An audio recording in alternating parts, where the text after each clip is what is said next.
So you come down from the North Canada. I don't know exactly where, Alberta. So you know where Montana is? Yeah. We're 7 hours north of the Montana-Canada border. Holy cow. So to just get into the U.S. is 7 hours of driving. Yeah. Before you even cross into the U.S. and then make it all the way to Florida. Yeah.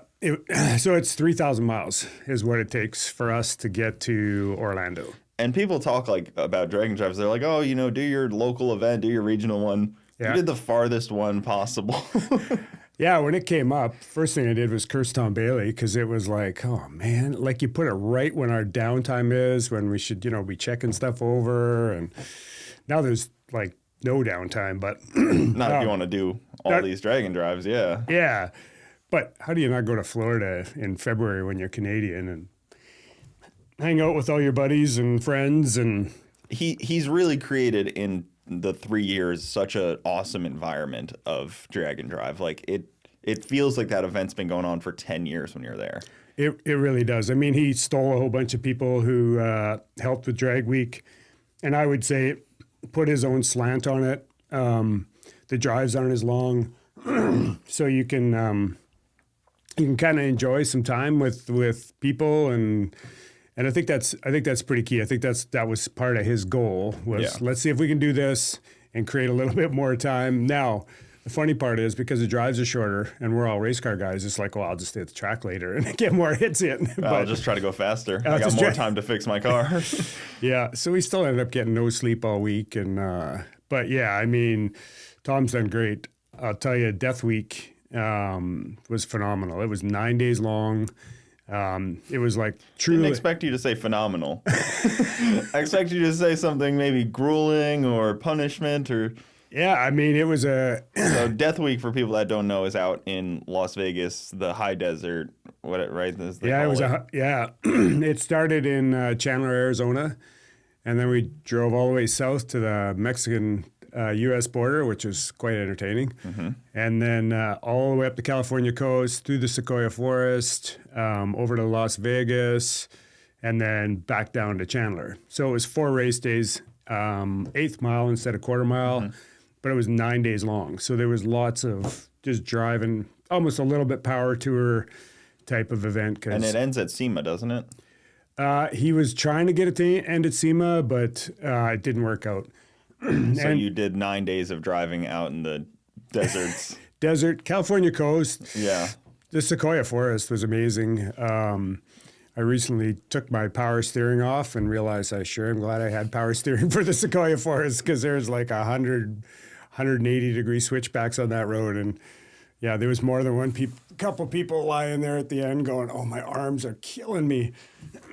Yeah, especially if you try to run like a full-size wheel and tire up front. Yeah. And not a skinny. Yeah. On the street. Yeah, that would probably be painful.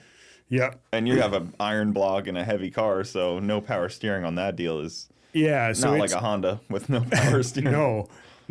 So I switched right before coming to this event, and it's going back on. It's just, I mean, it's not that you can't do it, but between the cord trying to wrap around the steering column and because of so many more turns with manual steering and the weight saving is just not worth it, I'm sure. Yeah, and after watching Kevin wheel his car, I think he's got power steering. I'd have to check, but it makes it a lot easier to save your car when you you have power steering. Yeah, I've heard some people talk about that too, where even some of these manual racks, you probably didn't put a aftermarket manual rack in, but they create such like you have to do so many turns to get the wheel to move. It actually makes it really hard to wheel a car if you have to in that situation because 3 hand over hands turn 3 degrees. Yeah. And at that point, you're kind of in a bad situation. Yeah. And I really didn't even think about the cord.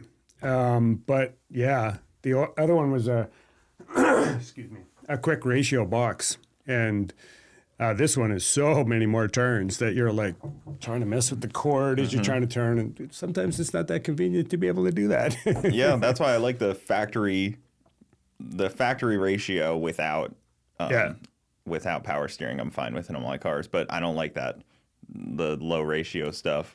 It's not fun. I mean, especially is your car what did those come? Did they come rack and pinion or No. old GM box. Okay. Yeah, and so my car came like that, so I just threw that one on before this trip. And the other thing is I've got it set up for race, so the caster is really it's like 5 degrees caster. So when you let go of that steering wheel, it straightens out. So you almost got to like get your fingers or where you're gonna lose a finger. But like self steers back to straight pretty well. Yeah. That's like drift guy stuff. They talk about that kind of thing. But then on a stick shift car, you have to think about that stuff pretty good also. Yeah, you can't use two hands when you're using the other hand for something else. Yeah. Yeah. And do you use like a staging brake or anything, or you just kind of old fashioned? No, I have been talking to a few guys, and I was thinking about right now. I just have one button on my steering wheel, and it's line lock. Oh, okay. So you use the line lock and you let off the line lock, kind of like a trans brake. Yeah, I let off the line lock and let off at the clutch at the same time. Oh, that's cool. Yeah, because the staging brakes are a pretty big one to load up the car a little bit, and like you can get the clutch almost all the way out. Yeah. I haven't driven any fast stick shift cars. I've just seen it enough times. And yeah, watching Garrett do it, and it was another person that we had on Clutch Burners podcast that was doing it too. it was Miles Kerr. We just had him on, and he uses it, likes it for the same reason because you can bump easy. Mm-hmm. Yeah, even Boosted Boys Kyle does that with his MR2. Oh, he can like load it all up, and the clutch is almost all the way out. Yeah, where you find it like you only have like a little release point, so you can kind of get a little bit more precise, I guess. Cut a better light. Hard on the clutch, but kind of is what it is in stick shift racing, I guess. Yeah, there's nothing. Miles' car is super impressive. I'm sure he's itching to do a drag and drive with that. Yeah, we chatted with him quite a bit about that, and I think that's the goal eventually. He just wants to make his a little bit more reliable and stuff. But yeah, that thing is amazingly fast. I think I can't remember what he said. Yeah, I think he's 192 miles an hour or something. Mid sevens. That's a tough one to say. We want to make it a little more reliable. I mean, that's not the drag and drive spirit. You got to take your car out untested, no idea what's going on. Yeah, before I left for this drag and drive, we dry decked the heads and the block, so there's no water that flows between the deck surface. O-ringed it, and then hopped in and drove it 3,000 miles and hoped that it cooled okay when we got here because it still has a factory-style water pump. And basically it goes through the block, out the back, through the heads, and back to the rad. And thankfully it worked good. And now you can crank up the boost and not worry about blowing coolant all over the place anyways. Yeah, that adds a level of safety that I'm sure is nice to know. Yeah. You're not going to put water under the tires at 160 miles an hour. Yeah, in a 4,000-pound car. Yeah, not exactly ideal. That car's so freaking cool though, man, because it like the way that it moves, like it's so big and like this like big boat moving like this at stick shift is crazy. It kind of defies what you would assume would work almost, because you would think that would be so hard on that trans that it just wouldn't be happy. Yeah. But it's happy, it seems like, right? It's a T56 in there? Yeah, it's a T56 from G-Force, and it's really all about clutch management. If you need to get your clutch sorted out so you can launch like a converter car, because I broke everything before I had clutch management sorted out. I broke a lot of stuff, like pretty much everything.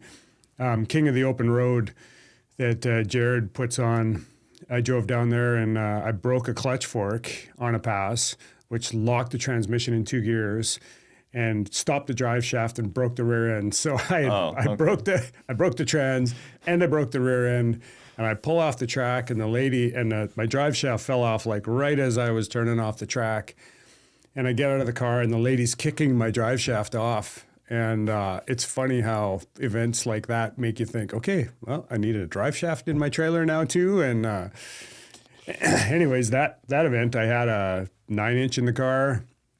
I had a spare transmission in the car. So yeah, a couple hours later, we were back up and running and drove it back to Canada. So you had all that with you, or available enough? I had everything with me. Yeah. So the 9-inch like gear and everything, and fully set up. It's 370 instead of 350, but it'll get me home. So yeah, in fact, I had axles too, because I've been hitting it a little harder. Yep. So I have axles that I can just bolt right on. And guys, thank you for tuning in to the Bogetti Clips YouTube channel. For the full podcast, check us out on Bogetti Studios YouTube and all your audio platforms.